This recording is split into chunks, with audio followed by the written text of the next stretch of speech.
Está começando mais um programa, Momentos Espirituais, produzido pela equipe de comunicação do Centro Espírita Paulo de Tarso, Vinhedo.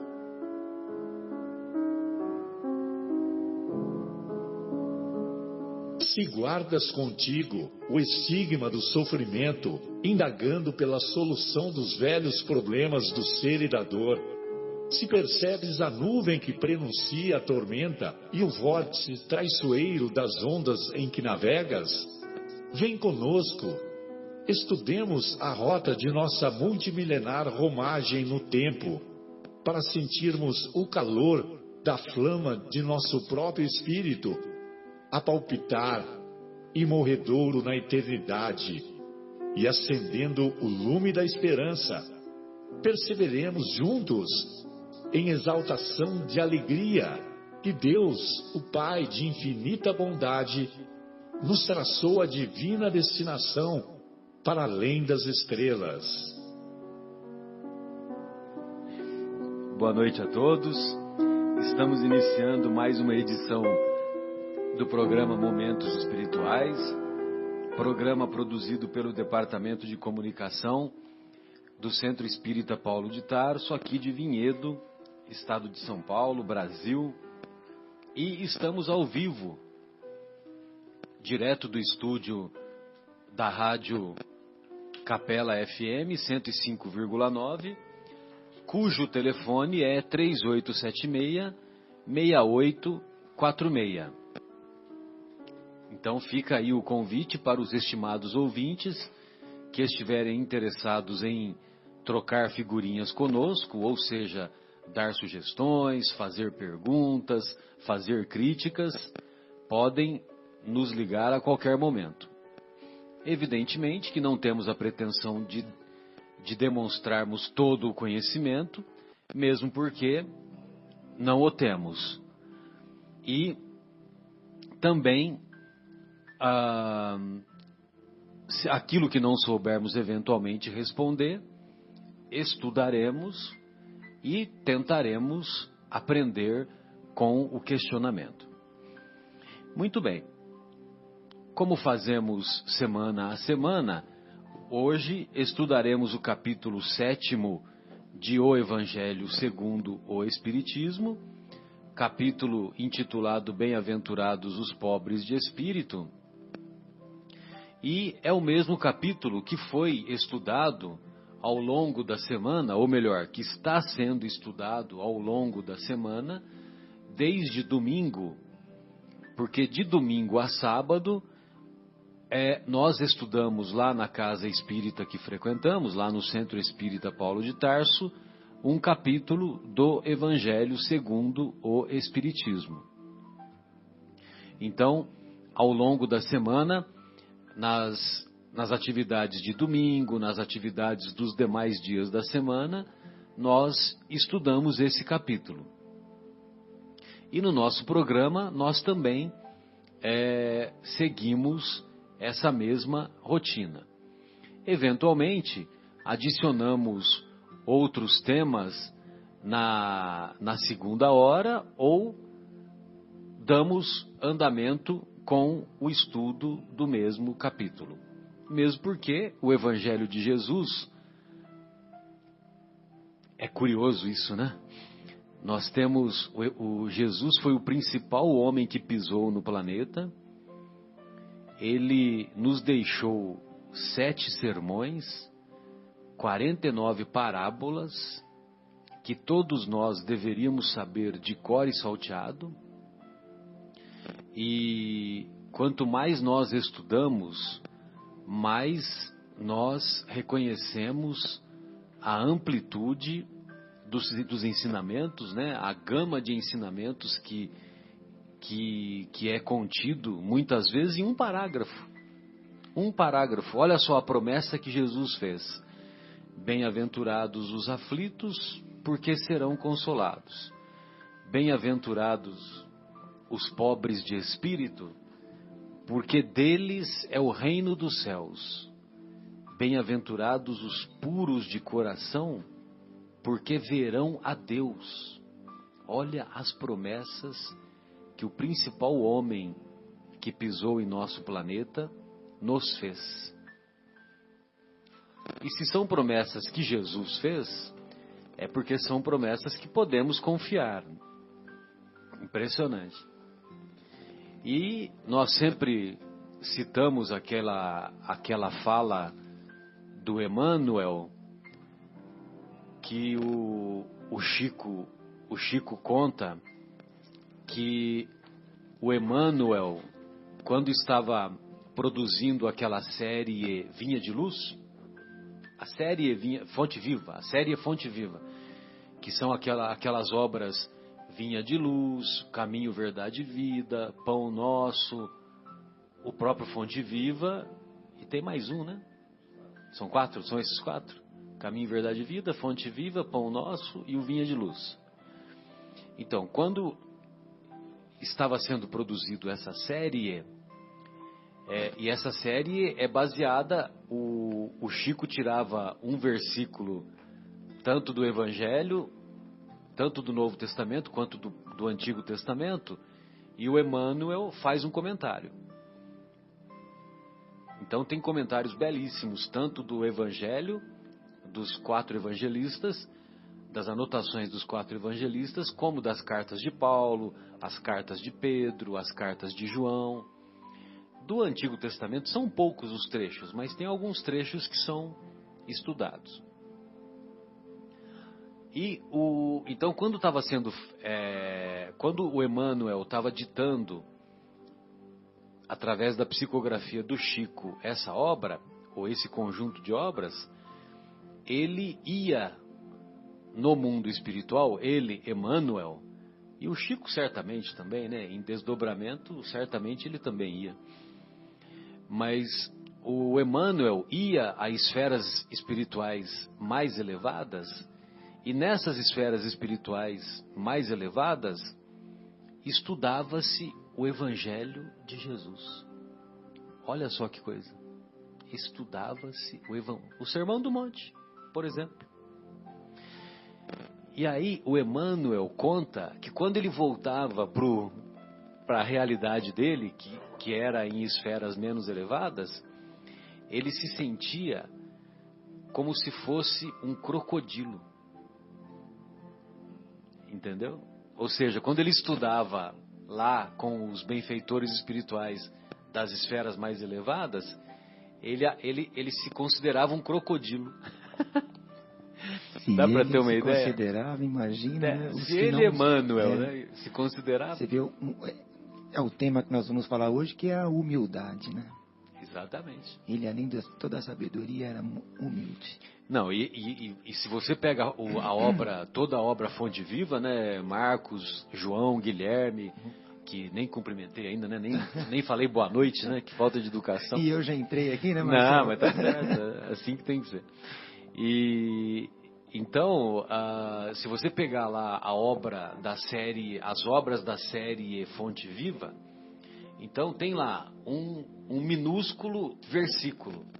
Aí o Emmanuel faz uma página de uma dissertação, uma página belíssima, com uma profundidade de ensinamentos, baseado em filosofia, baseado em sociologia, baseado... E é impressionante onde ele puxa tanta coisa de uma pequena frase. De uma pequena frase. Eu sempre fico muito impressionado de ler aquelas obras lá. O pessoal do Enem, fica a dica aí, viu? Para você, jovem, que está fazendo aí o vestibular para o Enem, se você quer treinar redação, pega essa série Fonte Viva. Essa série Fonte Viva é sensacional, né? Porque tem um tema lá, vamos dizer assim, o versículo é o tema. Aí ele pega o versículo e destrincha. E é curioso também, porque esse estudo foi baseado num hábito muito saudável que os nossos irmãos mineiros têm.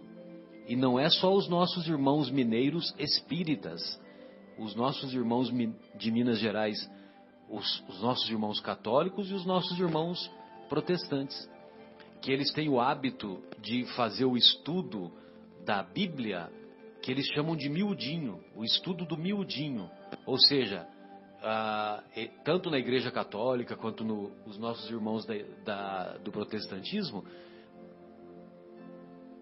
eles pegavam um versículo do Evangelho ou do Antigo Testamento e estudavam. Iam aprofundando os temas, né? E aí o Chico, certamente inspirado nesse hábito dos mineiros, talvez tenha tido essa ideia, né? De pegar um versículo ou mesmo, ao mesmo tempo, né? Inspirado pelo benfeitor espiritual. Aí ele fez essa obra maravilhosa, né? Que é a série Fonte Viva. Isto posto, buenas noites, Guilherme. Eu vi que você se preparou. Quero ver o que você reservou aí para nós. Você viu aonde que eu me preparei? Eu vi o seu celular ligado. Olha, tá vendo? Tá. Boa noite a todos.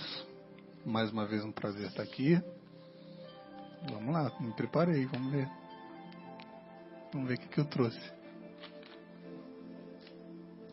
Muito bem, e lá na obra Bem-aventurados os pobres de espírito, na obra O Evangelho segundo o Espiritismo, no capítulo 7º, vamos encontrar Bem-aventurados os pobres de espírito.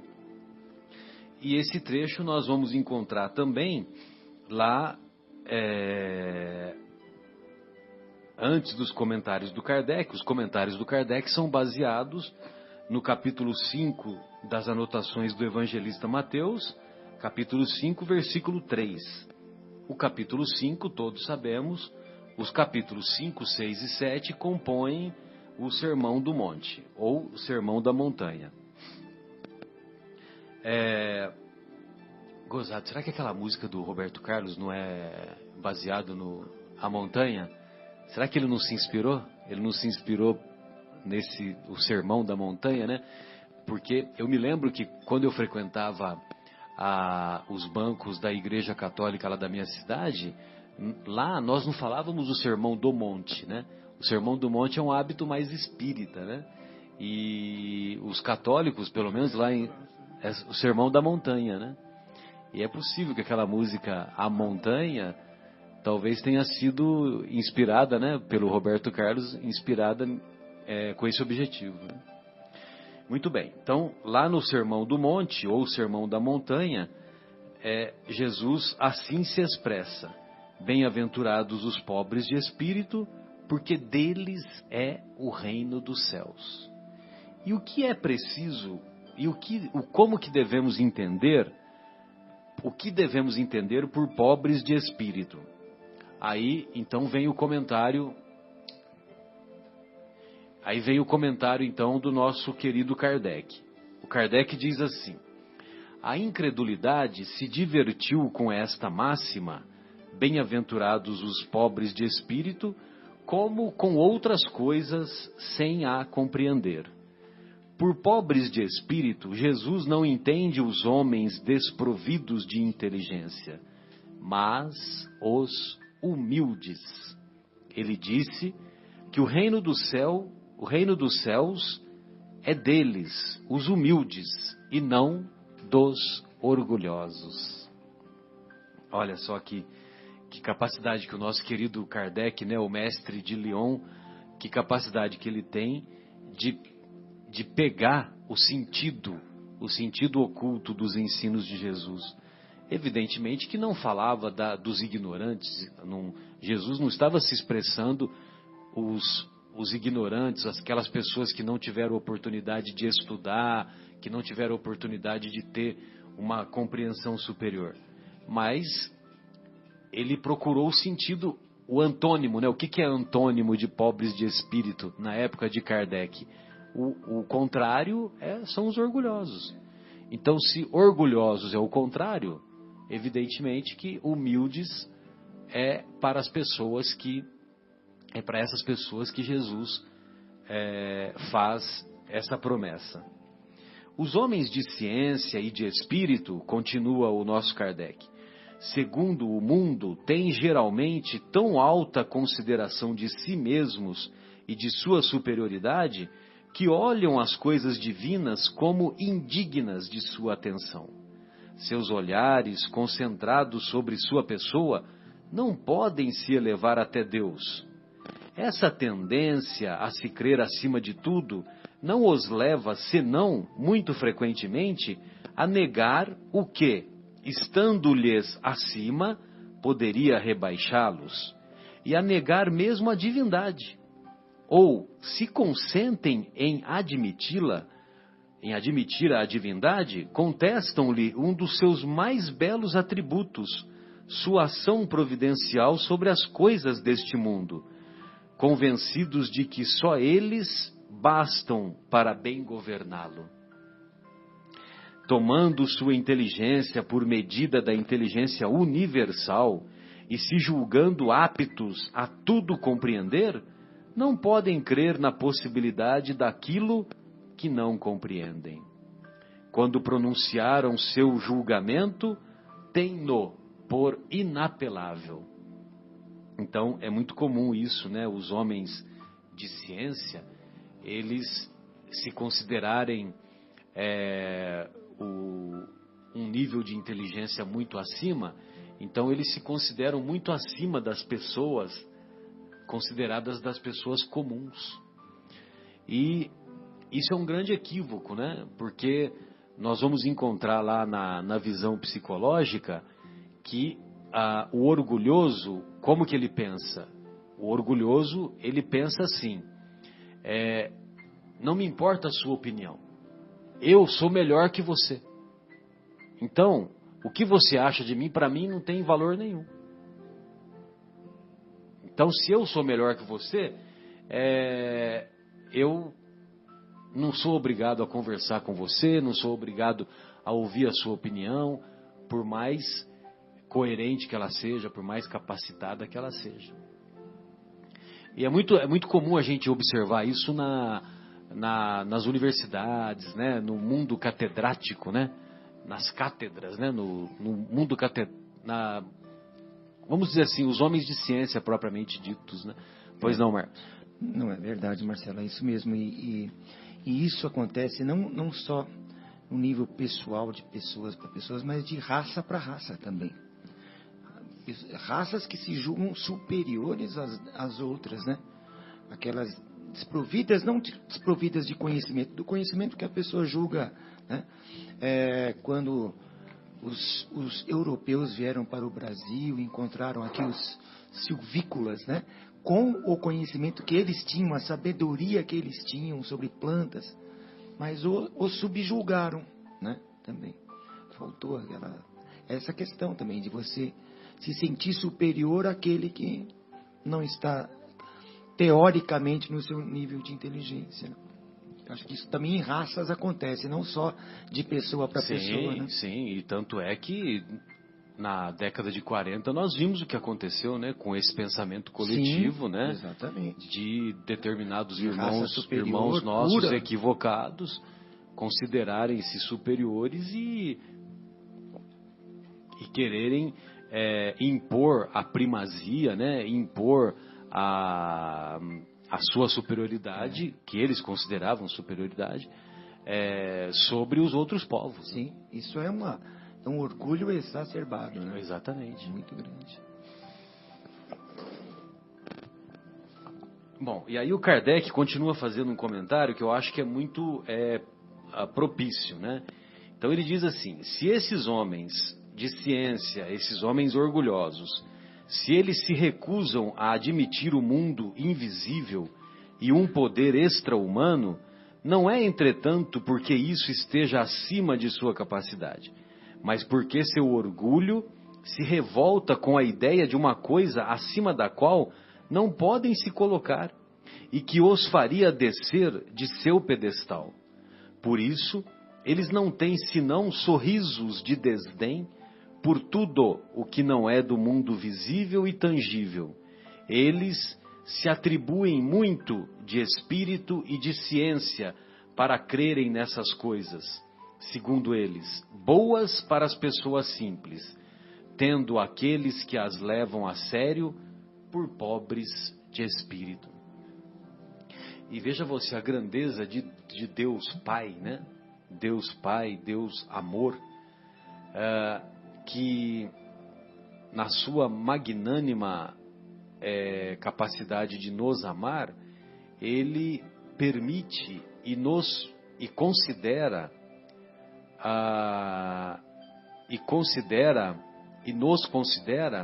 mesmo quando negamos a presença de Deus, quando negamos a onipotência de Deus, quando negamos a onisciência de Deus. Então, muitos dos nossos irmãos que desdenham daqueles que creem em Deus, que creem na imortalidade da alma, que creem no mundo invisível,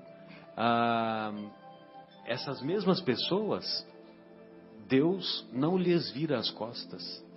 Deus permite, Deus concede as oportunidades da mesma forma. Da mesma forma. Entretanto, continua Kardec, o que quer que digam, lhes será preciso entrar como os outros nesse mundo invisível que ridicularizam, quando seus olhos serão abertos e reconhecerão seu erro. Mas Deus, que é justo, não pode receber na mesma categoria aquele que menosprezou seu poder e aquele que se submeteu humildemente às suas leis, nem os igualar. Ou seja, a morte nos iguala a todos, é ou não é? Então, não interessa se você é rico, se você é pobre, se você acredita em Deus, se não acredita em Deus, quando mais dia, menos dia, todos nós vamos abandonar o corpo. E abandonando o corpo, é a hora da verdade, é a hora em que nós estaremos face a face conosco mesmos. E aí, evidentemente, nós teremos que fazer as correções necessárias. Me lembrei daquela rainha, né, Marcelo? Você que comentou, né? Que foi para o mundo espiritual. Uma rainha de França, né? Do isso. Capítulo 2, meu reino não é deste mundo. É, isso mesmo. Que ela reclama por ela não ter o tratamento lá de rainha e uma criada ser tratada melhor, não sei, algo assim, né? Exatamente. É justamente isso que você está comentando também. Pessoas que ela considerava desprezíveis, isso, estavam colocadas lá no mundo espiritual numa situação melhor, muito mais acima do que ela se encontrava. Pois é. Então, para finalizar, o Kardec diz assim: em dizendo que o reino dos céus é para os simples, Jesus quer dizer que ninguém é nele admitido sem a simplicidade de coração e humildade de espírito, que o ignorante que possui essas qualidades será preferido ao sábio que crê mais em si que em Deus. Em todas as circunstâncias, ele coloca a humildade no plano das virtudes que nos aproximam de Deus, e o orgulho entre os vícios que nos distanciam dele. E isso por uma razão muito natural, de vez que a humildade é um ato de submissão a Deus, enquanto que o orgulho é uma revolta contra ele. Mais vale, pois, para a felicidade do homem ser pobre em espírito no sentido do mundo, ou seja, ser humilde, e rico em qualidades morais. Então, ser pobre em espírito no sentido do mundo, ou seja, ser humilde, mas também ser rico em qualidades morais. E muitas vezes nós, no nosso dia a dia, nós fazemos justamente o contrário, né? Nós vamos atrás das riquezas materiais e nos tornamos pobres virtuosos. Pobres no sentido espiritual. Esquecemos da humildade, né, Marcelo? E esquecemos da humildade. Colocamos a humildade lá, quando eu estiver mais distante, mais perto dos 70 anos, aí eu vou pensar em praticar a humildade. E aí, Guilherme, gostaria de ouvi-lo. Quando tiver mais tempo, né, Marcelo? Quando tiver mais tempo, né? Exatamente. Então, uma das preparações de 10 minutinhos aqui que eu fiz foi ouvir uma palestra do Haroldo, justamente estudando esse capítulo, né? E ele coloca uma coisa que realmente chama a atenção, principalmente para quem não tem a familiaridade com o Evangelho e com o Evangelho segundo o Espiritismo, que quando a gente fala assim, bem-aventurados os pobres de espírito, é uma coisa que causa estranheza, primeiro pelo bem-aventurado, que a gente já falou aqui algumas vezes, né, que na época o hebraico, na época de Jesus, né, o hebraico era a língua litúrgica daquela época, e o aramaico era a língua mais falada, mais corriqueira, como aqui uma época foi o latim, quando se celebrava missas em latim, e o português era a língua que a gente corriqueiramente falava. E algumas escrituras do hebraico trazem a palavra ashrei, que quer dizer avante, ao invés de bem-aventurados. Então faz um pouco mais de sentido, né, que é avante, pobres de espírito, coragem, força, né, sigam adiante. É um encorajamento.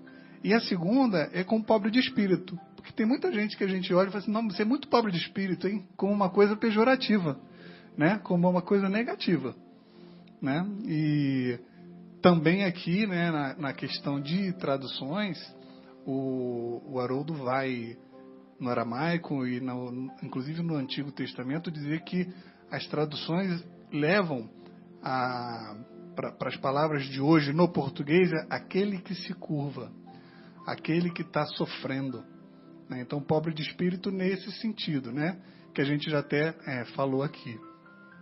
Então é uma coisa que chama atenção. As bem-aventuranças, na verdade, é uma motivação que Jesus estava tentando dar para aquelas pessoas que estavam ali escutando. Ele estava falando, avante vocês que sofrem, né? Especialmente esse, avante vocês que se curvam. E tem uma outra passagem que eu peguei aqui, mas eu vou deixar para depois do intervalo. Beleza, pois não, Marcos. Desculpa, Marcelo. Estava lendo aqui no livro da Taide, do Edson de Oliveira Taide Schumacher, e ela coloca uma coisa interessante, assim, na expressão pobres de espírito, a palavra espírito significa inteligência, né, que é o princípio inteligente que comanda, e o termo pobre significa humilde. Aí ela diz assim, são, pois, os que têm uma inteligência não orgulhosa. Ah, aí sim, hein? Né? Essa foi legal, uma colocação brilhante. Não orgulhosa. Inteligência não orgulhosa, aí sim. Não, que é o que deveríamos ter como meta, né? Exatamente, uma inteligência não orgulhosa. Usar, você é inteligente? É inteligente que seja, mas use ela de uma forma humilde, eu acho que até ser mais humilde ainda por ser mais inteligente, talvez. Perfeito. Retornamos com o programa Momentos Espirituais, direto do estúdio da Rádio Capela FM 105,9, cujo telefone é 3876-6846. Estamos estudando o capítulo 7º de O Evangelho segundo o Espiritismo, intitulado Bem-aventurados os pobres de espírito. E hoje também ficou para nós, como parte desse estudo, o item 13 desse capítulo. E o item 13, ele é intitulado Missão do Homem Inteligente na Terra. Essa missão do homem inteligente na Terra é uma mensagem que foi enviada através de psicografia por um espírito identificado como Ferdinando, espírito protetor, e essa mensagem foi feita na cidade de Bordeaux. Bordeaux é aqui para o português, né? Mas lá é Bordeaux. Bordeaux, que aliás é uma região dos vinhos lá, né? Vinho nacional lá na França. Vinho nacional da França. E lá em Bordeaux, no ano de 1862. eu acho curioso isso, né? Porque uma vez eu fiz uma citação, inclusive para um amigo que é professor de faculdade e tal, professor de faculdade de medicina, né? Eu fiz uma citação de uma passagem do Livro dos Espíritos e outra do Evangelho, para esse professor amigo meu, né? Amigo muito querido, né? Mas, como ele está muito envolvido nas cátedras, muito envolvido nessa parte, vamos dizer assim, científica e tal, eu fiz essa menção, e quando eu fiz essa referência, ele falou: pô, Marcelo, mas você vai fazer um comentário de um livro de mais de 150 anos? Porque ele tem conhecimento, né? Ele, apesar de ter, vamos dizer assim, se distanciado da doutrina, mas ele tem conhecimento porque ele já frequentou os bancos das casas, da casa espírita onde ele morava quando mais jovem. E aí, lógico que eu não vou ficar, né, batendo boca, né, não vamos ficar entrando em contendas, né? Mas eu pensei com os meus botões, né? Pois é, né? É um ensinamento de mais de 150 anos e, ao mesmo tempo, atualíssimo, né? Atual. Então, olha só o que o Ferdinando fala. Não vos orgulheis do que sabeis, porque esse saber tem limites bem estreitos no mundo em que habitais. Olha só. Não vos orgulheis do que sabeis, já podia parar aí, né? Não precisava nem continuar. Mas ainda ele explica, porque esse saber tem limites bem estreitos no mundo em que habitais. Poxa vida, né? Basta a gente olhar lá fora, né? As inúmeras constelações, né? As estrelas. Olha só que curioso, né? A olho nu, nós só conseguimos ver, se fôssemos contar, 5.000 estrelas. A olho nu. E nem 5.000 são, né? Porque é assim, tem que dividir, né? 2.500 aqui no nosso hemisfério, naquilo que seria a nossa visão. E 2.500 lá no Japão, né? Aliás, quando eu era moleque, eu achava que se você furasse, né? Fizesse um túnel na Terra, ia sair no Japão, né? Interessante, né? Porque a Terra é redonda, né? Vai demorar um pouquinho, né? Mas tem umas placas tectônicas no meio, né? Aí, não vos orgulheis do que sabeis, porque esse saber tem limites bem estreitos no mundo em que habitais. Mas suponho que sejais uma dessas sumidades inteligentes desse globo e não tendes nenhum direito para disso vos envaidecerdes. Então, quer dizer, ele está falando agora para uma pessoa que tem uma inteligência acima do normal. Se Deus, em seus desígnios, em seus planos, em seus projetos, em suas estratégias, vos fez nascer num meio onde pudestes desenvolver a vossa inteligência, é que Ele quer que dela useis para o bem de todos. Então, se você é uma pessoa inteligente, que se destaca no meio da sua convivência, então essa sua inteligência tem que ser utilizada para o bem comum. Muito bem. Porque é uma missão que vos dá. Ou seja, Deus vos dá essa missão de fazer bom uso da vossa inteligência. É uma missão que vos dá, colocando em vossas mãos o instrumento com a ajuda do qual podeis desenvolver a vosso turno as inteligências retardatárias e as conduzir a Deus.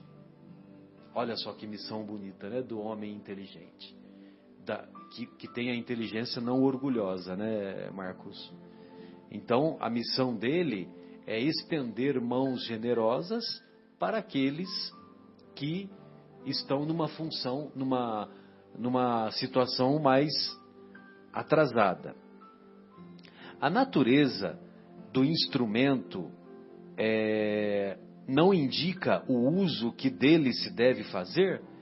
Eu me lembrei também, né, que, veja você, né, que na época quando frequentávamos os bancos escolares, né, lá no grupo escolar, Cândido Rodrigues, né, depois virou Escola Estadual de Primeiro Grau, Cândido Rodrigues, né, mas antes era grupo escolar, né. Olha só, vê que o cara é velho, né? Ginásio, né?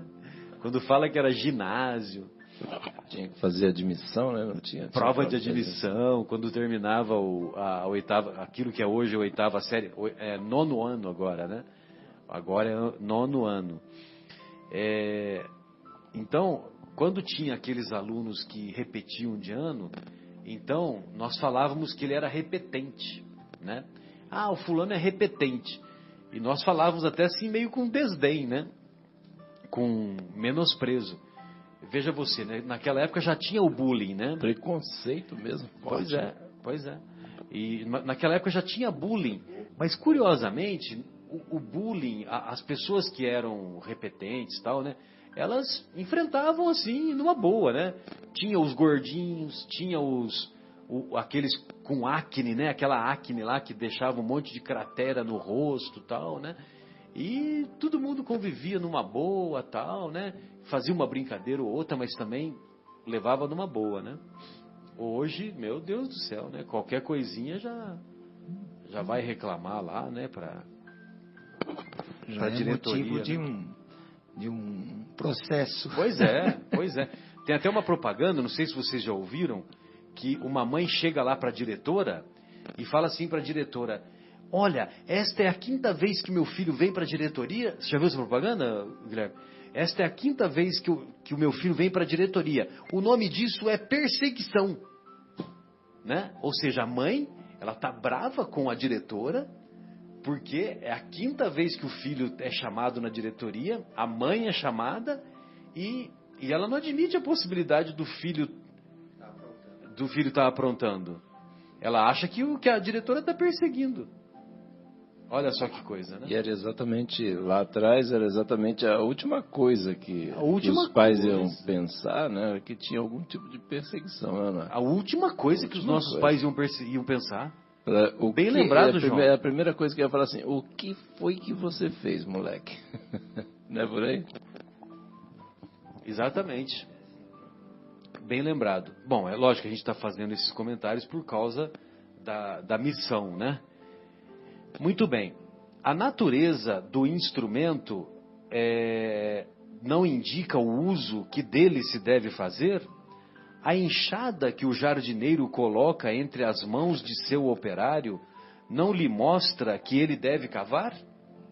E que direis se esse operário, ao invés de trabalhar, levantasse a enxada para com ela atingir seu patrão?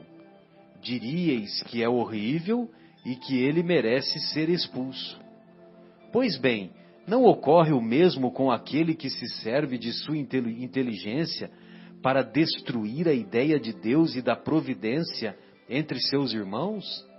Não ergue contra seu senhor a enxada que lhe foi dada para roçar o terreno? Tem ele o direito ao salário prometido e não merece, ao contrário, ser expulso do jardim? E o será, não duvideis disso, e arrastará existências miseráveis e cheias de humilhações, até que se curve diante daquele a quem tudo deve. Essa comparação é sensacional, né? É impressionante. Compara a inteligência a uma ferramenta que tem que ser utilizada corretamente, né? Exatamente. E se você não está usando essa ferramenta de maneira adequada, e ainda, ao invés de você usar a inteligência para destruir, você está destruindo uma ideia tão nobre como é a ideia de Deus, a ideia da providência divina, a ideia tirando a esperança, né, das pessoas. Sim. Meu Deus. Meu Deus. Merece ser expulso, como dizem aí, né? Você está falindo em sua missão. E essa missão, se você estivesse prejudicando somente a si próprio, tudo Sim. bem. Mas você não está prejudicando somente a si próprio. Então veja você a responsabilidade que todos temos quando estamos aqui falando, Sim. quando estamos numa sala de aula, Ensinando. quando estamos Educando nossos filhos. quando estamos o nosso comportamento, que é sempre avaliado e verificado pelas pessoas que a gente convive. É mesmo. Isso mesmo. E unido um pouco até a parábola dos talentos também, né? Sim. A gente recebe, a inteligência é um dos talentos. É um dos talentos.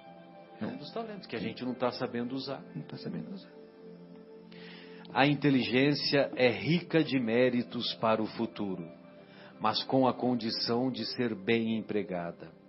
Se todos os homens dotados se servissem dela, segundo os desígnios de Deus, a tarefa dos espíritos seria fácil para fazer a humanidade avançar. Infelizmente, muitos fazem dela um instrumento de orgulho e de perdição para si mesmos. O homem abusa da inteligência como abusa de todas as outras faculdades. E, entretanto, não lhe faltam lições para diverti-lo de que uma poderosa mão pode lhe retirar aquilo que ela mesma lhe deu. Eu sempre me lembro, né, daquela história que nós contamos com frequência quando a gente fala sobre reencarnação. Que havia um advogado que ele era conhecido um crânio. E ele, as pessoas da sua convivência o chamavam de o cabeça, pelo fato de ser muito inteligente. Então, para beneficiar os seus clientes, mesmo clientes que tinham uma conduta reprovável, ele utilizava-se das vírgulas das leis, aquelas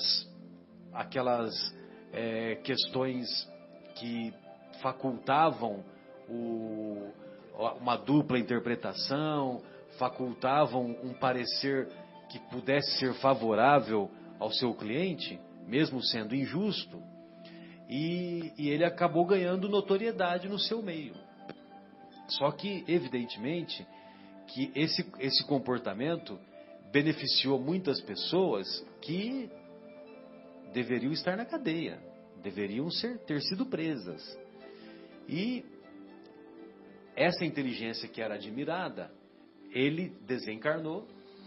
Na reencarnação seguinte, ele, evidentemente, né, ele deve ter feito uma avaliação, né, da sua conduta, do seu procedimento e tal, e arrependido, ele pediu ou teve a permissão de ter uma reencarnação breve, em que ele se apresentou, em que ele reencarnou como portador de hidrocefalia.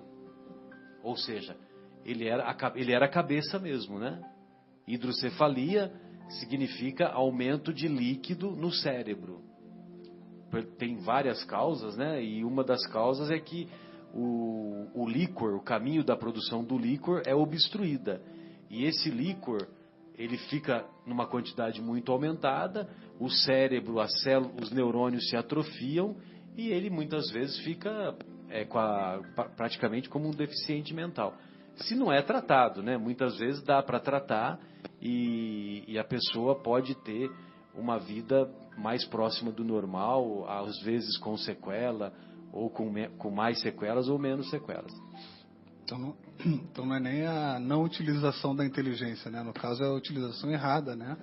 Utilização equivocada. Da inteligência. Então, Marcelo, por exemplo, você vai numa loja de esporte e você compra uma raquete e uma bolinha. Presta atenção. Você comprou uma raquete e uma bolinha. A raquete custa R$100 a mais do que a bolinha. Você gastou R$110. Quanto custou a bolinha?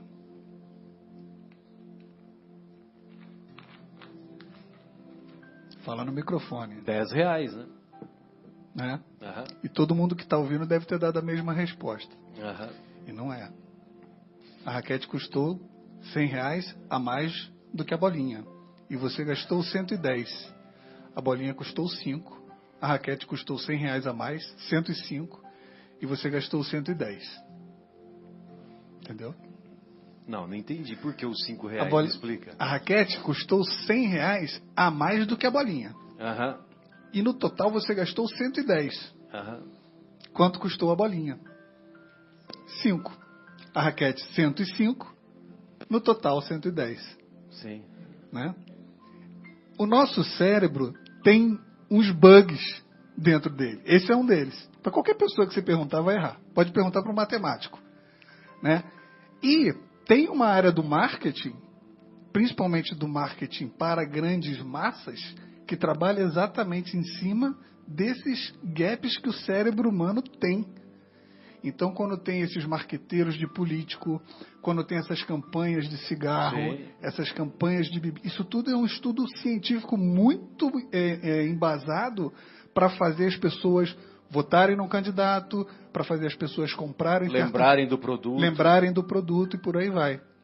E olha que dívida que esse pessoal não deve estar adquirindo, né, contraindo, usando a inteligência, porque é brilhante o negócio, para fazer uma divulgação dessa. Quando podia estar divulgando o Evangelho. Exatamente. Né? Poderia estar usando... para grandes massas, né? Exatamente. É isso aí. Bem lembrado. Poderia estar usando devidamente, não indevidamente, no caso. É porque fica direcionando, e é uma responsabilidade enorme, né? Porque você citou o caso, por exemplo, aí de pessoal que faz campanha política, e não só isso, mas produtos, né? E eu estava lendo esses dias aí sobre a questão de alimentação, né? Quanto assim, nós somos direcionados, é bem nessa linha que o Guilherme está falando, assim. Propaganda subliminar, Exatamente. Fez lembrar também o livro que estamos trabalhando, já terminando, tá praticamente aí o curso do primeiro Aprendizes, né, do Evangelho. E o livro desse semestre era Exilados por Amor. É um livro belíssimo, lindo livro, do Espírito Lúcius, por Sandra Carvalho, se não me engano, a escritora. Acho que é Sandra Carneiro. É Carneiro, né? Acho que sim, perdão, se eu não me recordo. Sandra Carneiro. Obrigado, Marcelo. E um dos personagens, na verdade eles estão em Capela, né? Um planeta um pouco mais avançado que o nosso, eles já estão em regeneração, já dentro da regeneração, quase indo para um planeta ditoso. E o personagem chamado Ernesto, ele é um cientista brilhante, né? Que trabalha com genética. Então ele tenta ali, ele é tão orgulhoso e tão inteligente que ele pensa que ele é o próprio Deus. Então ele quer evitar a morte, que não tenha mais morte dentro das pesquisas dele, porque ele já trabalhava com embriões humanos daquele planeta, evidente, né? E erradamente, uma coisa totalmente ilógica. Ou seja, ele estava totalmente fora daquela frequência daquele planeta. Super inteligente, já vinha trabalhando com pesquisas com embriões super avançadas e com um orgulho enorme. Ele se sentiu o próprio Deus. E ele foi exilado para um planeta, né, de provas e expiações. Que fica entre Marte e Mercúrio, Vênus, Terra, Marte, entre Vênus e Marte. Vênus e Marte, isso. Um planeta que fica entre Vênus e Marte. Ali, não, vizinho desses dois, né? E ele vem para esse planeta. Evidente que ele vem inteligente para esse planeta, que era um planeta que, provas e expiações, ele vem de um plano de regeneração, muito mais dotado de inteligência. Aqui ele vem para ensinar os demais. Ele passa por diversas encarnações ainda cometendo alguns enganos. Até que ele aprende, né? Como José de Arimateia. É ótimo esse livro, leiam. É sensacional esse livro. Mas me lembrou esse... Ele é o José de Arimateia. Ele é o José de Arimateia. Aí depois ele se... redime. Ele se redime de maneira fantástica. Recolhendo o corpo do mestre. Recolhendo o corpo do mestre. Sem dúvida. Lindo livro. Mas lembrou esse super inteligente que foi banido, né? Como diz aí no Ferdinando colocou aí, né? É expulso. É expulso, ele simplesmente foi para um outro planeta de provas e expiações. Sem dúvida. Não, e essa comparação que o Espírito Ferdinando faz, né, de comparando, né, a inteligência como a enxada, eu acho que foi uma coisa assim, brilhante, né, que é um instrumento, né, nós devemos tê-la, a inteligência, como um instrumento de trabalho, e não como considerando nesse sentido orgulhoso. Verdade, Marcelo. E essa questão dele citar a enxada pode ser uma arma também, né? É um instrumento que prepara o solo, quer dizer, um instrumento de trabalho que nas mãos daqueles podem ser uma arma, aqueles que não querem usá-la para o bem, pode ser uma arma, mal intencionados. Exatamente. Como aquela questão da foice também. Exatamente. A foice é para cortar um mato, ela pode ser usada como uma arma também, né? E eu também me lembro, antes de nós fazermos essa pausa, viu, Guilherme? A próxima pausa, do apóstolo da caridade, Eurípides Barçanufo, lá de Sacramento, né?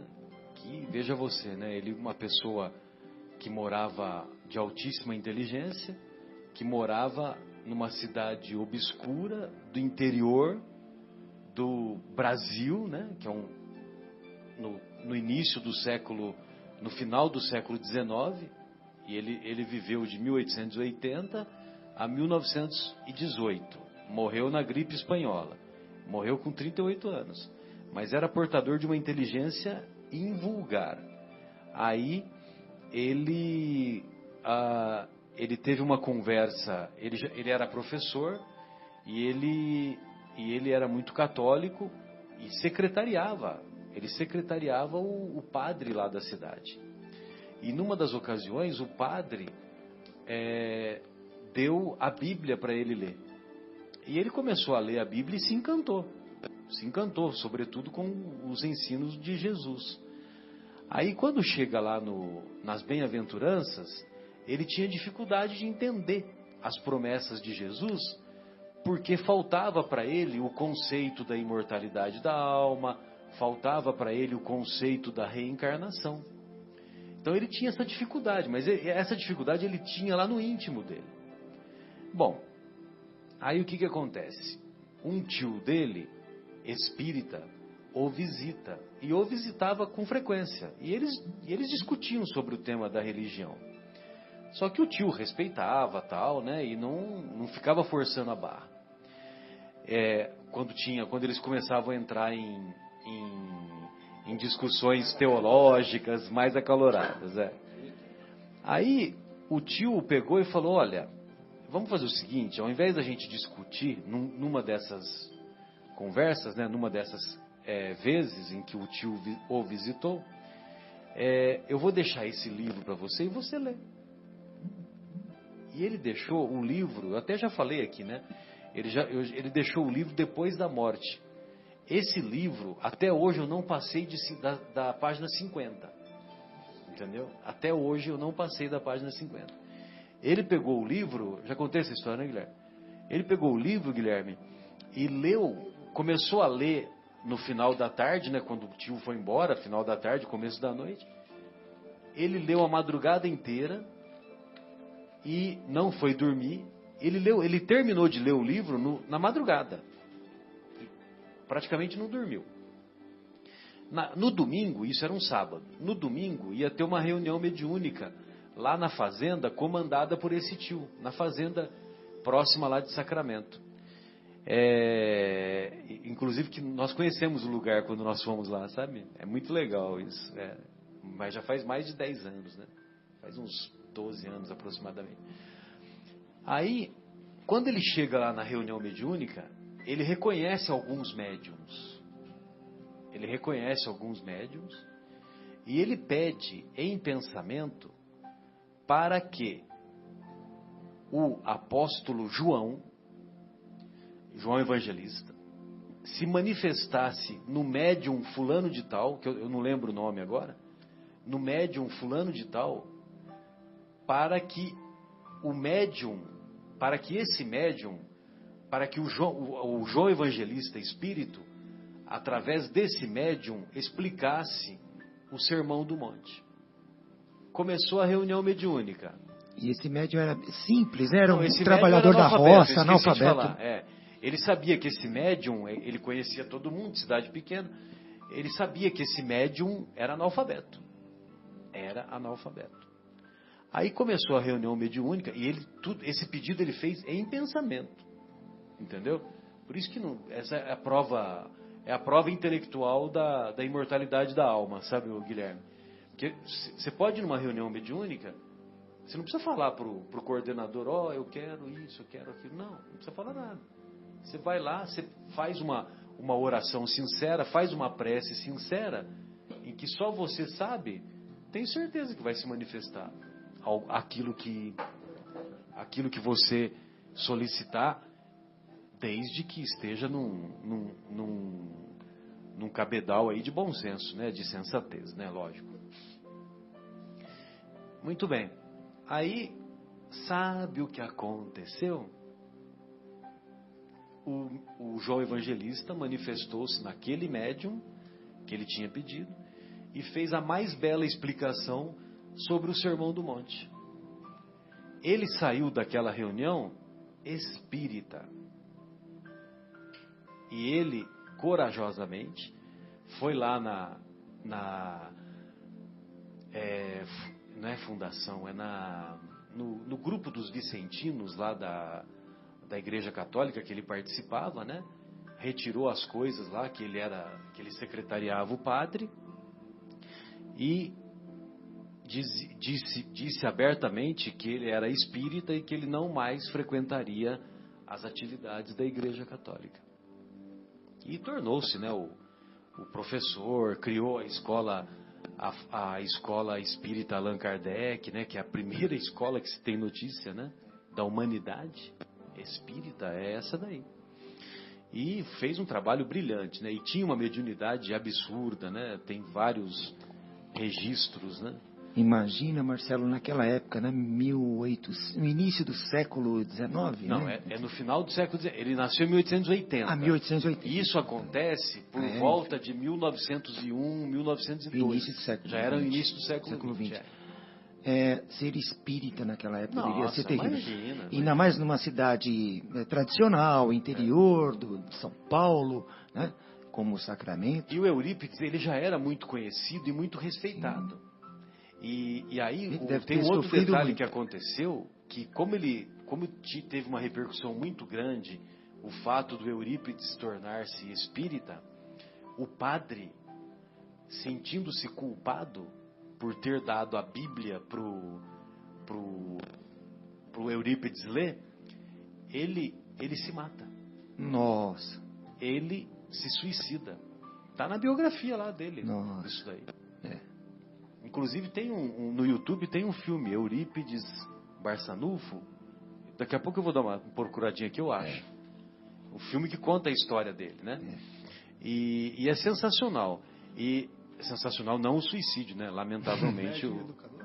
Médium e educador, né? Eurípides, tem umas 2 horas aí, vê aí mais ou menos.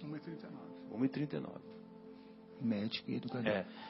É muito bom, esse filme aí é muito bom. É Eurípides Barçanufo, médium e educador. Vocês podem assistir no YouTube. E ele tinha uma farmácia também, né? De produtos homeopáticos. E depois ele criou a farmácia homeopática, né? O Bezerra de Menezes, os espíritos, chegava um cliente, os espíritos que participavam do trabalho do Bezerra de Menezes, mas isso mais adiante. Mais adiante.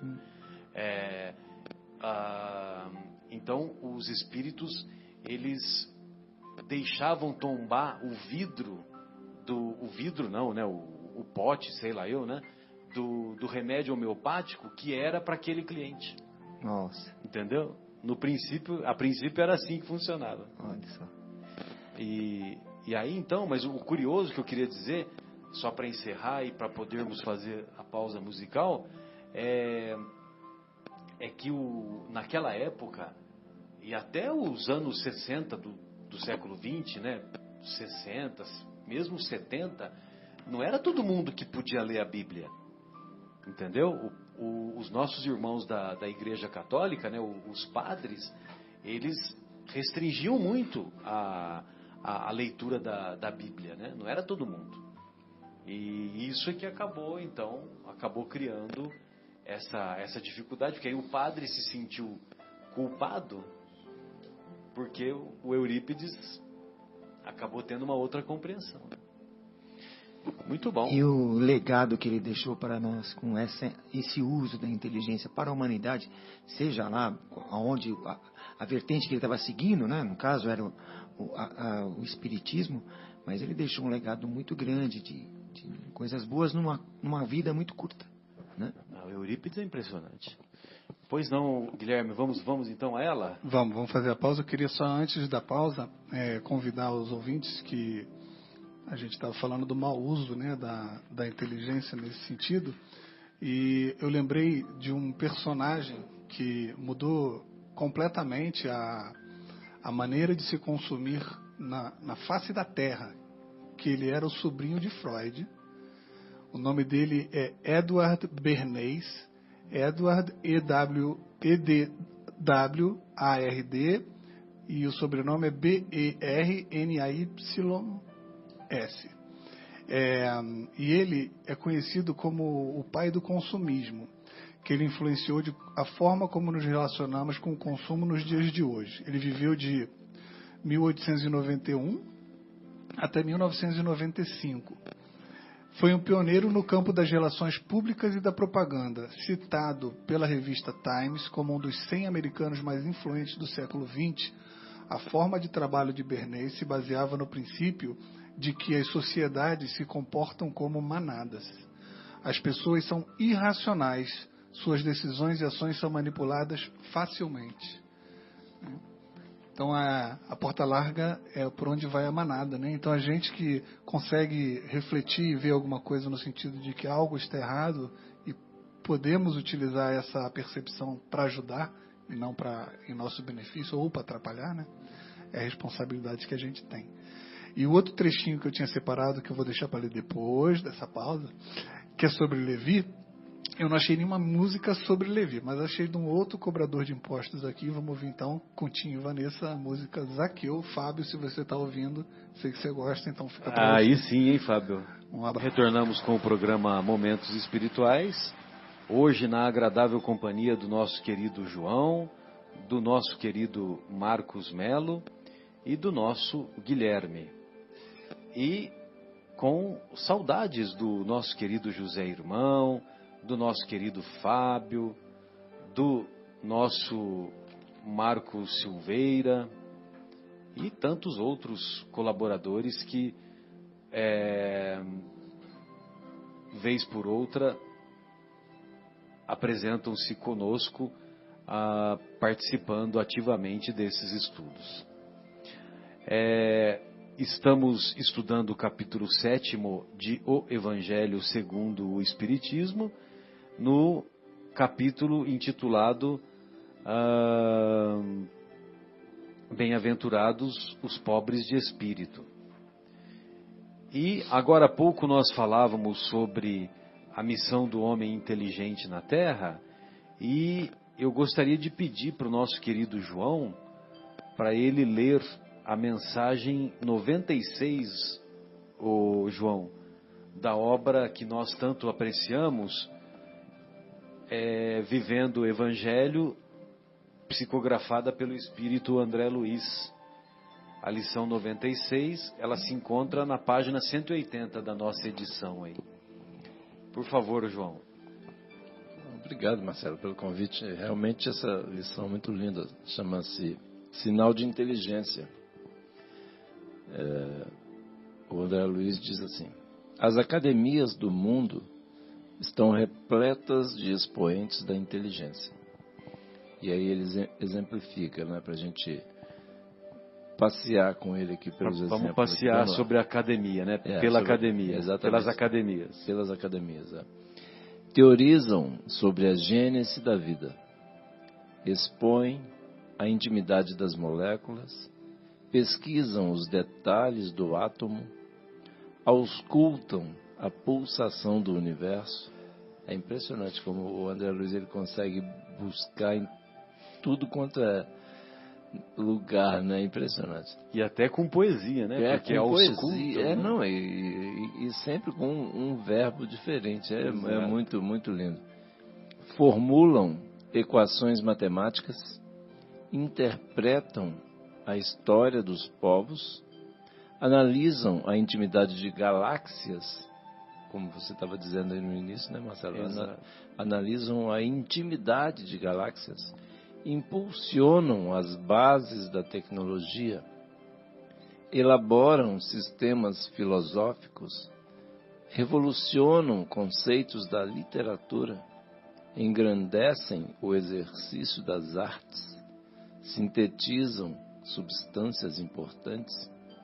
Vai reparando a quantidade, é muito impressionante. É um né? trabalho magnífico das academias. Né? Descobrem a cura de enfermidades, olha que lindo. Cura de enfermidades, e inúmeras enfermidades. Inúmeras, né? Estudam a preservação do meio ambiente, olha que importante. Investigam origens de culturas seculares, rastreiam as civilizações mais antigas, alcançam invenções surpreendentes. Sensacional. Descortinam o segredo dos oceanos e conquistam o espaço mais longínquo. Impressionante como ele viajou por tudo quanto é lugar que a gente imaginar, desde a filosofia até a história. Praticamente todas as áreas do conhecimento. Muito impressionante. Bom, aí ele conclui assim, trabalho... Química, física, biologia... Tudo, medicina... O SPB. Muito impressionante, muito impressionante. Não, mas tem aqui... Matemática... aquele negócio dos escavadores, arqueologia... Arqueologia, exatamente. Impressionante. Meio ambiente, as culturas seculares. Bom, enfim, ele viajou por todo. Ele disse no início, ele falou assim: as academias do mundo estão repletas de expoentes da inteligência. Aí passeou por todas essas áreas do conhecimento. E ele conclui assim: trabalham em favor de todos, mas a cegueira do orgulho não lhes permite enxergar no próprio talento a presença da bondade divina. Olha que coisa forte, Olha né? que coisa. Forte, né? Não permite enxergar no próprio talento. Então, mas a cegueira, do orgulho não lhes permite enxergar no próprio talento a presença da bondade divina. Que coisa. É demais, né? Uma poesia, né? Uma coisa extremamente forte, importante. E aí ele, conclui assim: apesar de admirados pelos dotes intelectivos, na verdade, ainda lhes falta o mais importante sinal de inteligência, que é reconhecer com humildade que todo bem procede de Deus. É de arrepiar, né, cara? É muito sensacional. Muito sensacional. É impressionante. Eu tinha lido essa mensagem, essa lição. Tinha separado também, né? Eu tinha, e realmente é muito impressionante. Eu ficava pensando assim, nossa, como é que o André Luiz consegue ir lá, busca tantos verbos distintos, né? Porque não repete, né? E sempre muito bem empregado. É muito impressionante. O André Luiz é um barato. Olha que interessante, o João, que ele diz assim, né? Que ainda, na verdade, ainda lhes falta o mais importante sinal de inteligência. Ou seja, está chamando eles de burro. Né? No final das contas, faz tudo isso aí, mas sinto muito, mas ainda não... Sinto muito, você é burro, né? Ainda está meia boca, ainda não tá lá em cima, assim, né? Quer dizer... E Jesus usa no Evangelho o termo insensatos. Vocês já devem ter visto, né? Algumas vezes ele fala insensatos. Putz, agora eu me esqueci qual passagem, né? Mas insensato, o que é o cara que é insensato? Portador de insensatez. Se lhes falta a sensatez, é porque falta a inteligência. Então, burrice, né? É a mesma coisa que falar burro. Só que Jesus não ia falar, né? Seu burro, né? Tem a parábola do rico insensato. Rico insensato. É isso aí. Acho que dá uma lidinha nela, Guilherme, que eu acho que ela não é muito longa, que vale a pena. Tá. Tá em Lucas, capítulo 12, versículos 16 a 21. Então lhes contou a parábola. A terra de certo homem rico produziu muito bem. Ele pensou consigo mesmo: que vou fazer? Não tenho onde armazenar minha colheita. Então disse: já sei o que eu vou fazer. Vou derrubar meus celeiros e construir outros maiores, e ali guardarei toda a minha safra e todos os meus bens. E direi a mim mesmo: você tem grande quantidade de bens armazenados para muitos anos. Descanse, coma, beba e alegre-se. Contudo, Deus lhe disse: insensato, essa mesma noite a sua vida lhe será exigida. Então quem ficará com o que você preparou?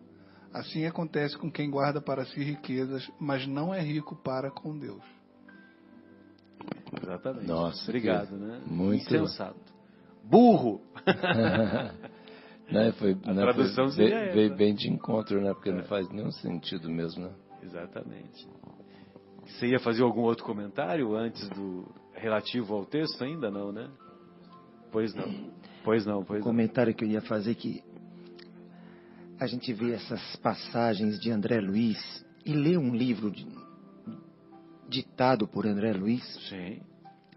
E lê um outro ditado por Emmanuel, né? Sim. São diferentes, distintos. Outros. Você consegue identificar individualidades diferentes, sem dúvida. Totalmente diferentes. Sem dúvida. Para aqueles que não acreditam, né, que a espiritualidade age através dos médiuns, né? Os livros foram escritos pela mesma pessoa, né? Foram pelas mãos de uma mesma pessoa. Assim, pelas mãos do Chico. Sim. Exatamente, pelas mãos do médium. Jamais e alguém... dá para identificar duas personalidades bem distintas. Diferentes. E ainda tem a terceira personalidade, que é ele, Chico. Sim. Que todos conhecemos a vida, o comportamento, que é outra coisa. Que é outra pessoa. Outra pessoa. Né? E para quem não teve oportunidade de ler essas obras, né? Essa, por exemplo, não é do Chico, mas é do Antônio Baduy Filho, Vivendo o Evangelho, do André Luiz, bem como os livros, né, de Emmanuel, né? Sim, de Emmanuel, a série André Luiz, do Chico. Leiam, vocês vão ver quão bela são essas obras. Toda essa mensagem que é passada por eles, né, rica de ensinamentos, de profundidade, de inteligência, usadas para o bem, né? E aí a gente vê a ação de benfeitores espirituais que estão conosco, né?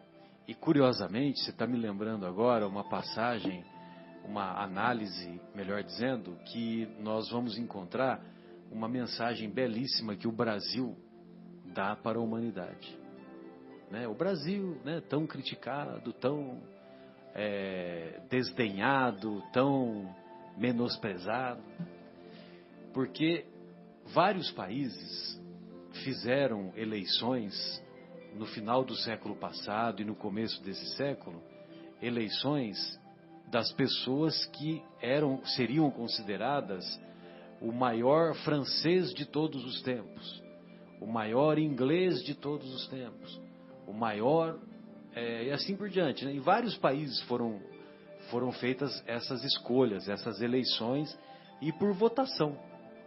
Então, eu sei que na França, quem ganhou, quem foi eleito o maior francês de todos os tempos, foi o general de Gaulle, Charles de Gaulle. E certamente ele tem muito mérito, né? Eu não sei se você consegue encontrar aí, Guilherme, os representantes, né, dos outros países, né? Mas o Charles de Gaulle, apesar de ter sido um político influente, mas ele também era um militar. Na Inglaterra, se não me engano, foi Winston Churchill, que foi o maior inglês, considerado o maior inglês de todos os tempos, que também foi outra personagem importante, um político importante, mas ele se notabilizou sobretudo na Segunda Guerra Mundial. Exatamente. E o nosso país, embora desprezado, embora com múltiplas funções ainda a melhorar, muitas situações que a nossa sociedade ainda precisa caminhar, deu uma demonstração Não achou? Pois não. Não, é que a pesquisa que eu achei aqui tá dando outras coisas. Ah, tá. E o nosso país, a pessoa que foi eleita, disputou com uma outra pessoa, que foi a Irmã Dulce da Bahia. Então, ficou na final Irmã Dulce e Chico Xavier. Então, quer dizer, duas pessoas humildes, trabalhadoras e que só pensavam no próximo. E acabou vencendo o nosso querido Chico Xavier, né? O maior brasileiro de todos os tempos. Você não encontrou, né, outros expoentes aí, né? Eu me lembro desses dois, né? Mas lógico que tem na Espanha, tem na Itália e assim por diante, né? Então, quer dizer, é uma coisa assim que, né, bem-aventurados os pobres de espírito, né, os humildes, né? Um mineiro obscuro de uma cidade lá do interior, né, foi a pessoa que mais se notabilizou na história do Brasil. E olha que a história do Brasil é rica, hein? Tem Tiradentes, tem várias personagens aí que... Isso lembra o livro do Humberto de Campos, né? Exatamente. Brasil, coração do mundo. Pátria do Evangelho. Achou? Então, achei aqui na Itália, Leonardo da Vinci. Olha só, Leonardo da Vinci. Na África do Sul, Nelson Mandela. Nelson Mandela. Que foi um ativista, tal, né, dos direitos humanos, né? Isso aí. Não tem outros representantes? Não, eu só achei um resuminho aqui. Tá legal. Muito bom. Então, vale a pena, né, nós usarmos a inteligência a serviço do bem coletivo, né? E nós podemos fazer isso, evidentemente, na nossa convivência do dia a dia. Pois não, João? Não, eu só queria fazer um comentário sobre esse comentário do Marcos aqui, do nosso querido Marcos. Eu acho fundamental mesmo, assim, a gente aproveitar a oportunidade aqui do alcance do programa, né? Tantas pessoas, né? Muitos eventualmente estão conhecendo o Espiritismo agora, né? Mas assim, é muito importante, é muito, eu diria, fundamental, né? A gente ler, né? E as obras do Chico, né? 400 e quanto, Marcelo quebrou nisso? Em vida foram 412. Certo. Uns falam 412, outros 418, né? Tá. Mas foi São mais de 400 livros, olha que coisa mas impressionante. Mas após né? a desencarnação, já foram mais de 80, porque já passou das 500 obras, Nossa. isso segundo o estudo do nosso querido Geraldinho. Do Geraldinho. Entendi. O Geraldo Lemos Neto. Enfim, mas assim, o que eu queria ressaltar, achei muito importante essa colocação do Marcos aqui, concordo plenamente. E as lições são passadas, por exemplo, nos livros de André Luiz, né? Tem alguns livros que são daquela sequência de 9, né? São 9 livros, né? São 9? Mas enfim, são 9 ou 10 livros, eu não me lembro. Mas tem alguns que são muito técnicos. Série André Luiz. Alguns são muito técnicos, assim, tal, para quem gosta, mas... E tem outros que são bem romances, assim, mas assim, com muito aprendizado, muita informação para a gente, né, entender, e principalmente assim, as pessoas quem já é espírita, né, e quem ainda não parou para ler, não tem tempo, arruma um tempo, que é muito importante. E 13? Ah, tá. Obrigado, Guilherme. Então são 13 livros dessa série do André Luiz. E quem não conhece, né, a doutrina, etc., é uma forma muito especial, né, da gente conhecer todos os conceitos, como é que funciona a vida, como é que funciona depois que apaga a luz, quando a gente passa para o outro lado, né, que inclusive a gente corre o risco de nem saber que passou para o outro lado. E aí a gente, para aprender, né, porque pelo menos... a gente precisa estar informado, né, Marcelo? E você está me lembrando agora, né, que 2 fenômenos de bilheteria que teve no Brasil, né? Tanto aquele livro, o filme do Chico Xavier, que eu não me lembro qual o nome do filme, né? Acho que é só Chico Xavier mesmo. Acho que é Chico Xavier mesmo. E o outro filme, O Nosso Lar, né? Nosso Lar, exato. Então, os 2 filmes foram sucessos de bilheteria E eles encontram-se nos canais pagos, né, nesses canais da TV a cabo, e eles, volta e meia, as emissoras colocam, porque a audiência é grande. É grande. A audiência é grande, então outras pessoas que ainda não tinham assistido, assistem, né? Então é um trabalho silencioso que nós nem temos ideia, viu, Guilherme? Mais ou menos como o trabalho que nós fazemos aqui e que a gente acha que somos ouvidos assim em pouca quantidade, mas nós temos tido repercussão nas plataformas digitais, né? Exatamente. No YouTube, como é que chama lá? O podcast, né? Isso aí. E comentando, quer dizer, além, lógico, dos livros, né, do André Luiz, também de Emmanuel, né? Emmanuel, Paulo Estevam, enfim, tem uma série de livros, né? Paulo Estevam é o melhor de todos, sim, que eu já li até o hoje. romance Assim. mediúnico, né? Maravilha. São os romances. Né? Romances. Então, essa parte de romance que, vamos dizer, trazem informações para a gente entender mais um pouco da história, né? E os livros de André Luiz sobre os mecanismos, né, que movem, do funcionamento, né, do funcionamento espírito, né? Exatamente. tanto encarnado, desencarnado, o interrelacionamento entre os dois planos é muito impressionante. Eu acho muito bem lembrado esse comentário do Marcos aí, realmente muito, muito importante. É isso mesmo, João. Inclusive, né, Marcelo, tem coisas que o André Luiz escrevia dos conhecimentos técnicos que ele tinha como médico, né, sanitarista, que ele passava informações que a ciência, anos depois, vieram a constatar ou até confirmar, né? Ele antecipou algumas coisas, né? As sinapses do cérebro, enfim, entre outros, né? Não acho que o Marcelo talvez deva lembrar alguma coisa, mas ele citava ações de micro-organismos no corpo, quer dizer, não, no espírito, enfim, mas como é que se desenvolvia isso, enfim, muitas informações que estão sendo constatadas. Agora eu não vou saber dizer. Não, mas agora me fugiu, estou tentando lembrar. Sim, aqui. mas são várias, mas tem sim. Tem várias. Tem coisas escritas por Chico que só depois que realmente foi verdade, décadas depois. Isso foi escrito em 1930, 1940, né? Foi nos anos 40, principalmente. Anos 40. Né?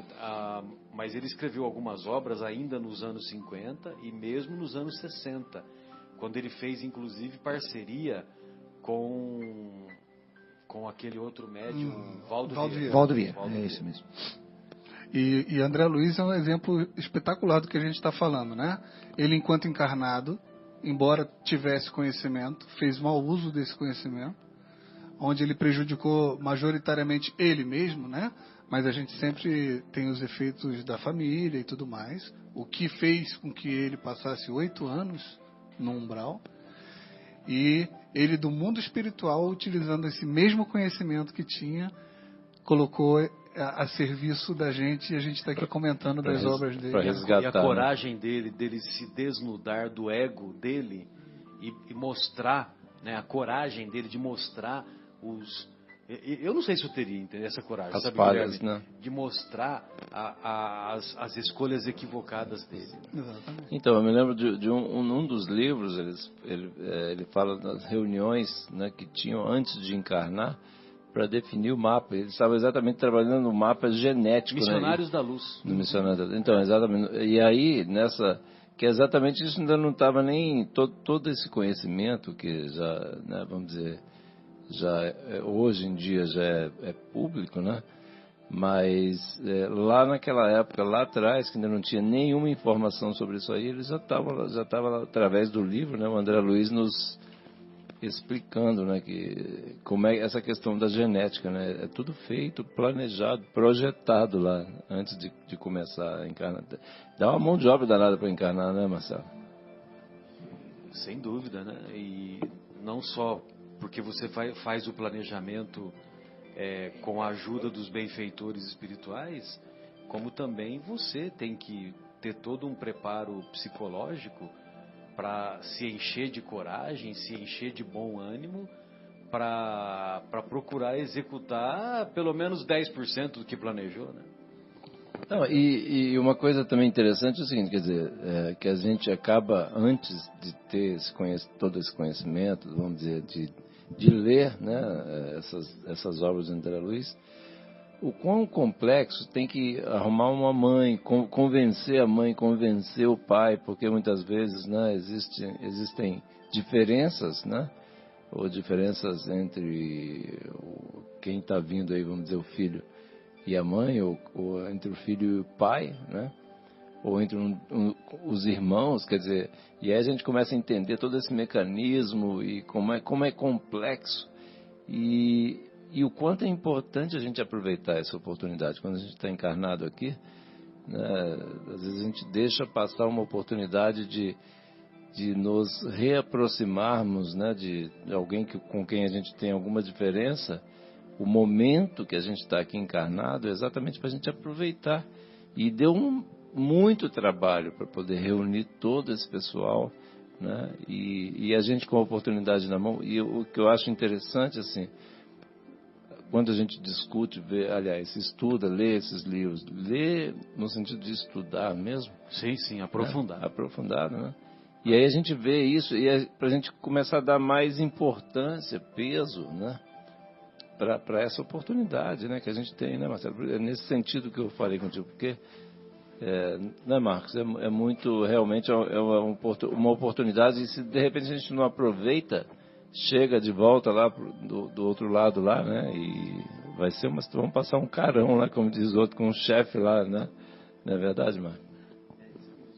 Então, e você sabe que você estava falando isso, e eu estava pensando, né, que na semana passada, no dia 4, no sábado, foi aniversário da minha esposa, né, da Sônia, e vocês parabenizaram, né, agradeço e tal.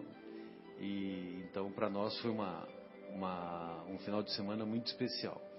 E nós passamos o final de semana prolongado lá em Gramado, lá na Serra Gaúcha.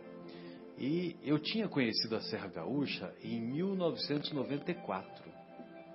Naquela época, havia muitas ruas que eram ruas de terra, né?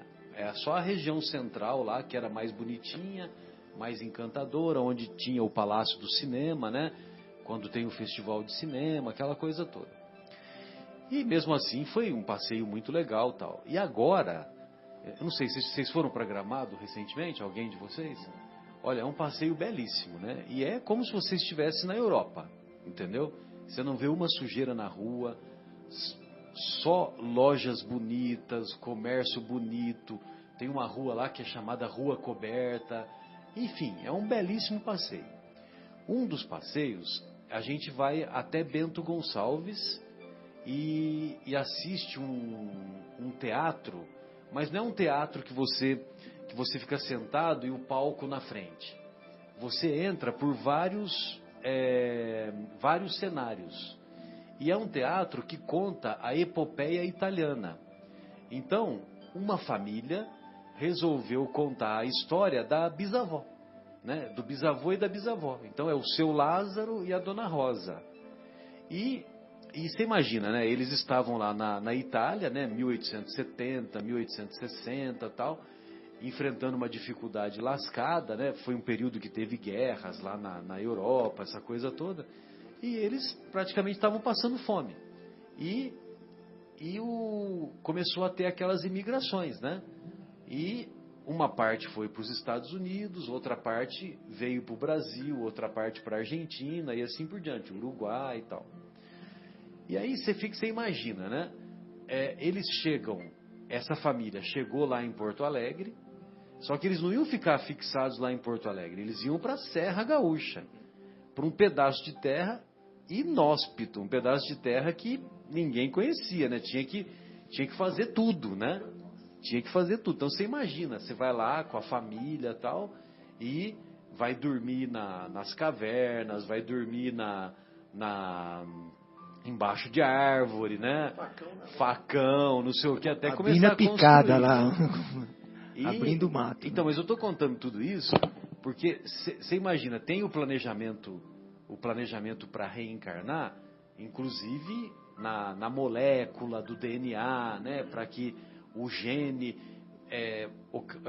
provoque a alteração que vai determinar uma determinada doença. Essa doença é importante para que ele aprenda a desenvolver o amor, a tolerância, o perdão, enfim, né? Tudo aquilo que nós temos ao longo da existência, uns em maior aflição, outros em menor aflição e assim por diante. Mas ao mesmo tempo tem toda uma programação externa, né? Uma programação das famílias que viriam para o Brasil. O cenário, né? O cenário, exatamente. Vamos dizer assim, aquilo que seria o externo. E eu acho que é uma coisa assim que muito me emocionou, porque eu sou de origem italiana, então eu também pensei, né, que você imagina, né, os nossos antepassados italianos, eles tiveram que abandonar a terra deles, né, por circunstâncias de que não dava para continuar, vieram para um outro lugar completamente desconhecido e foram lá, trabalharam, se dedicaram, e nós, tal. Eu sou neto do seu Pascoal, entendeu? Neto do seu Pascoal, neto da dona Aurora, né? Que tiveram as mesmas dificuldades. Esses meus avós, eles já nasceram no Brasil, mas eles nasceram no Brasil e os pais tinham vindo 1 ano antes, entendeu? Então você imagina, né? Como que o sofrimento que eles passaram, tal. E quantas pessoas que participaram da nossa jornada, da nossa trajetória, só para finalizar, viu, Marcos? Os nossos professores, né? Quanta contribuição eles nos deram, né? As pessoas os nossos amigos da rua, né? Você tem uma história muito bonita, né? Para comentar depois. Então tudo isso faz parte da nossa formação e que contribui para nossa evolução, né? Sim.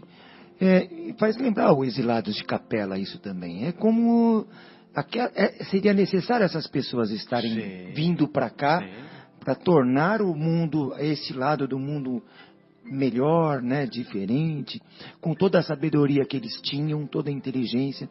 Trazer o conhecimento deles para cá. Trazer o conhecimento deles para cá. E eu já citei isso, né? Eu